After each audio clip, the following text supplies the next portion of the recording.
Picture a place with no airport, no hospital, and your closest neighbors live more than 5,000 kilometers away. This is Pitcairn Island, a tiny speck in the middle of the Pacific Ocean, home to just 40 people. These people are not native islanders. They're the descendants of mutineers, sailors who ran from the British Royal Navy more than 230 years ago. So how did just 40 people survive out here, build families, and keep a society alive for over 2 centuries in the middle of one of the emptiest oceans on Earth? Pitcairn sits cut off from everything, in every direction. Around it, there is almost nothing but ocean, wind, and an endless horizon. It's technically a British overseas territory, but it sits half a world away from London. Even the nearest government office, in New Zealand, is more than 5,000 kilometers off. Out here, the ocean is both the only road in and a wall that traps people in. That isolation creates real danger. A burst appendix, a work accident, a sudden stroke. Any one of these can be a death sentence. There's no rescue helicopter, no surgeon on call. The 40 people who live here simply have to know how to survive and hope for the best. The whole territory is actually 4 islands, but people only live on Pitcairn itself, a steep volcanic rock just 4.6 square kilometers in size. When the rare supply ship shows up offshore, the entire island turns out to help. Residents row longboats straight through the rough waves of Bounty Bay, then pass every fuel drum and every sack of rice up the cliffs by hand. Above those cliffs sits Adamstown, the only settlement in the whole territory, where daily life still runs at its own slow rhythm. Here's something surprising. 86% of the territory's total land belongs to Henderson Island, not Pitcairn. Henderson is a raised coral island with sharp limestone cliffs. In its low, dry forests lives the Henderson rail, the smallest flightless bird on Earth, still darting through the leaf litter hunting insects. Up in the treetops, flocks of Henderson lorikeets, with turquoise feathers touched by orange and red, hop from branch to branch, drinking nectar and calling to each other. That rare wildlife earned Henderson UNESCO World Heritage status back in 1988. But here's the twist. Nobody lives on Henderson, and yet it has one of the highest concentrations of plastic waste anywhere on the planet. Seabirds are forced to nest among garbage that is drifted in from cities thousands of miles away. You can escape people. You can't escape their trash. Further out are Ducie and Owino, 2 low coral atolls floating in endless blue water. At night, green sea turtles crawl up onto the white sand, dig deep nests with their front flippers, lay their eggs, and slip back into the sea before sunrise, leaving nothing behind but tracks the morning tide will erase. Every breeding season, tens of thousands of Murphy's petrels, Herald petrels, and Kermadec petrels fill the sky before landing in the shrubs and sand to nest. And these islands are just the visible part of Pitcairn. The whole territory is surrounded by a protected marine reserve 18,000 times bigger than its land area. Out here, humans are just temporary guests on a speck of rock. Nature is still the real owner of this place. Long before it became a hideout for criminals, Pitcairn was an archaeological mystery. Somewhere between 1000 and 1100 AD, ancient Polynesians reached this island, part of the final, fastest wave of Polynesian migration across the Pacific. With no compass, no maps, they steered their double-hulled canoes by reading the stars, the wind, the ocean currents, and the flight paths of seabirds. To them, Pitcairn wasn't the edge of the world. It was a busy stone axe production hub, and a profitable one. But by around the 15th century, that civilization quietly vanished. One theory from archaeologist Marshall Weissler, later made famous through Jared Diamond's book Collapse, says that the decline of nearby Mangareva cut off Pitcairn's trade routes, blocking access to food and materials, while the island's own forests were stripped bare by canoe building. Bit by bit, the settlement disappeared without a trace, until early 1790, when a ship full of desperate fugitives appeared on the horizon. That ship was His Majesty's ship Bounty. It had originally been sent by the British Royal Navy to carry breadfruit trees from Tahiti to plantations in the Caribbean. After nearly 6 months in Tahiti, many of the sailors had gotten used to the island's freedom, and tension between Captain William Bligh and part of the crew kept building. At dawn on April 28, 1789, it boiled over. Led by Fletcher Christian, the mutineers rose up, forced the captain and 18 loyal crewmen into a small boat, and set them adrift in the open ocean. From that moment, Christian knew there was no going back. What they needed wasn't just somewhere to live. They needed an island remote enough, hidden enough, to vanish from the map completely. Pitcairn turned out to be a stroke of luck. Because of a mapping error at the time, the island's position on British navigation charts was off by more than 300 kilometers. That mistake made it the perfect invisible hideout. In early 1790, 9 British sailors, 6 Tahitian men, and 12 Tahitian women landed on the island. To cut off every possible route back and erase all evidence, Christian had the Bounty burned and sunk. As they watched the ship go down in Bounty Bay, the fugitives understood. The way home was closed forever. From here on, they had to survive together.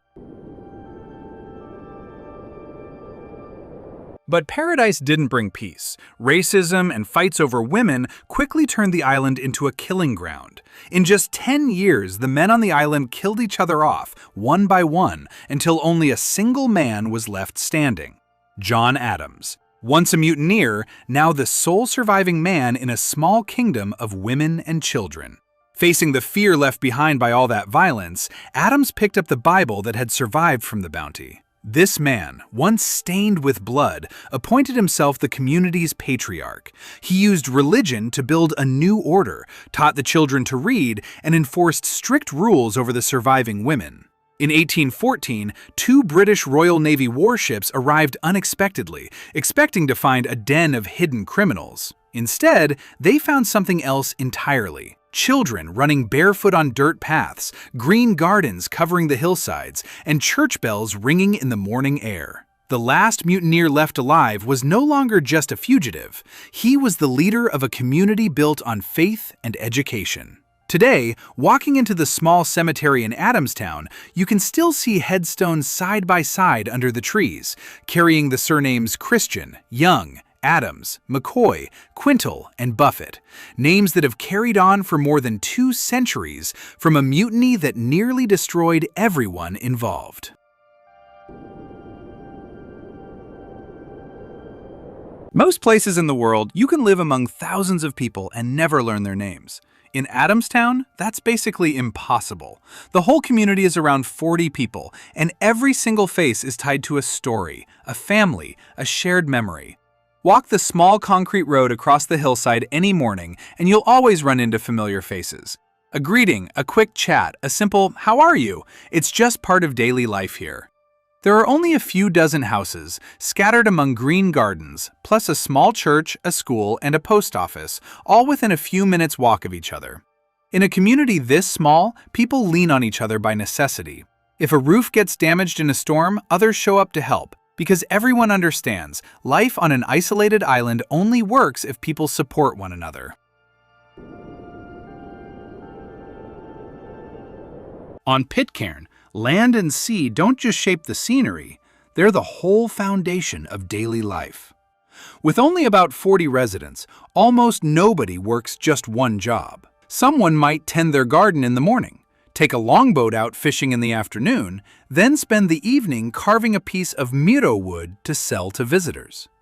Thanks to rich volcanic soil, residents grow bananas, papayas, coconuts, taro, and breadfruit right in their home gardens, while longboats regularly leave Bounty Bay to catch tuna and wahoo. Most of the catch feeds families directly, and the rest gets shared between households, a habit passed down for generations. Isolation has also created products that exist nowhere else. The most famous is Pitcairn honey, made by bees that have never been touched by the Varroa parasite. It gets exported to New Zealand and sold at Fortnum & Mason in London. Alongside the honey, model bounty ships, whale and sea turtle carvings made of Miro wood, and postage stamps that collectors around the world chase after. And in 2024, Starlink satellite internet arrived, opening a door that never existed before, letting 40 people at the edge of the world trade and connect with the global market online. The whole island has just one small school, in Adamstown. Each class has only a handful of students, and sometimes one teacher has to handle several age groups in the same room.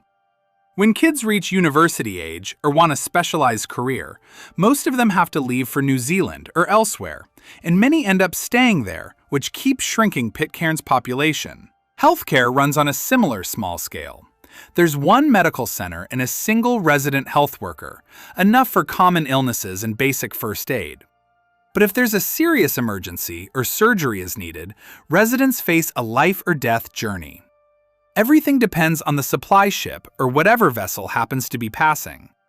So an emergency isn't just a race against time, it's also a wait for calm seas.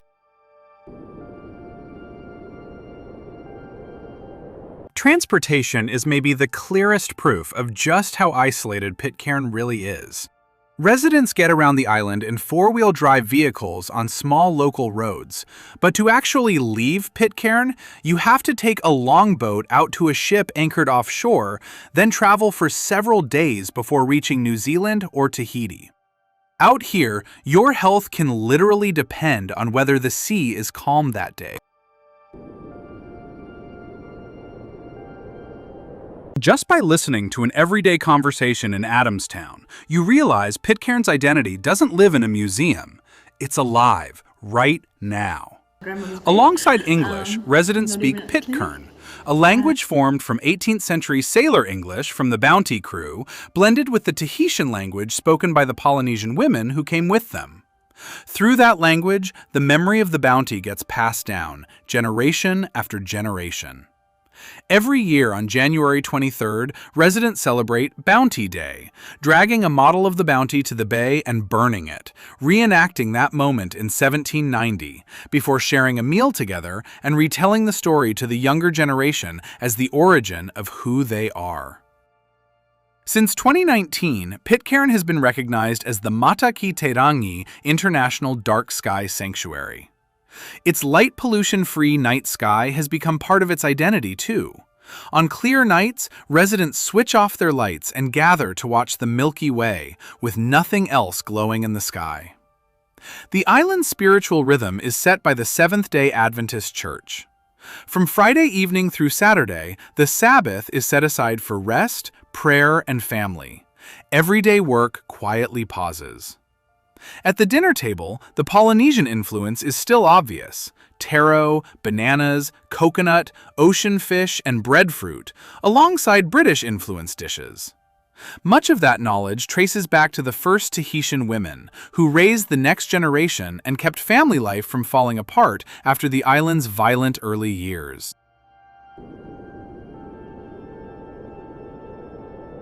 For over 2 centuries, isolation let Pitcairn keep a rhythm of life very different from the rest of the world. But in a community this small, where family and social ties are so tightly tangled together, long-running problems can also be very hard to see or to talk about. In 2004, Pitcairn made international headlines over a series of child abuse cases. 7 men on the island, including Mayor Steve Christian, were tried on 55 charges total, representing more than a third of the island's adult male population. 6 were convicted and 4 received prison sentences. A separate trial later prosecuted 6 more men who had once lived on the island, held in Auckland, New Zealand. This wasn't just a criminal case. In a community where nearly everyone knows each other or is related, the lines between family, tradition, and law became extremely complicated, and it forced the British government to step in far more directly on the island's justice system, policing, and child protection rules. One of the most striking images to come out of it all? A small prison built right there on Pitcairn, not to hold outsiders, but to carry out sentences against residents who had lived there for years. The events of 2004 didn't erase 2+ centuries of history, but they changed how this community is governed and how the world sees one of the most isolated, inhabited places on Earth. If Pitcairn's biggest challenge used to be surviving on an isolated stretch of ocean, today its biggest challenge comes from something else entirely: its own shrinking population. That became clear in 2003, when Pitcairn welcomed its first baby in 17 years. Anywhere else, that would just be an ordinary birth. Here, that first cry carried the hope of an entire new generation continuing the island's story. This wasn't even the first population crisis Pitcairn had faced. Back in 1856, when the population rose to nearly 200, the entire community was relocated to Norfolk Island because Pitcairn simply didn't have enough resources to support everyone.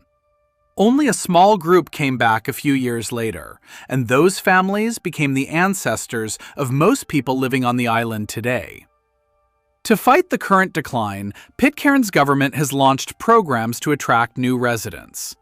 But on an island with no airport, limited jobs, and thousands of kilometers separating it from everywhere else, finding people willing to start a new life here is still far from easy. Pitcairn no longer has to fight nature the way the first generations did. What worries this community most now is simpler and harder. Will there be enough newborn cries to keep this place being called home? Pitcairn isn't a place of total peace floating in the ocean. It's a small island carrying far too much history for its size. Traces of ancient Polynesians, the fire of the Bounty, generations of descendants who held on for more than 2 centuries, and chapters of the past that aren't easy to face. Long ago, the first settlers burned their own ship to cut off the way back. Pitcairn is a place to disappear from the world. But time turned that hideout into a homeland, an identity, and something that still defines the people who remain here today.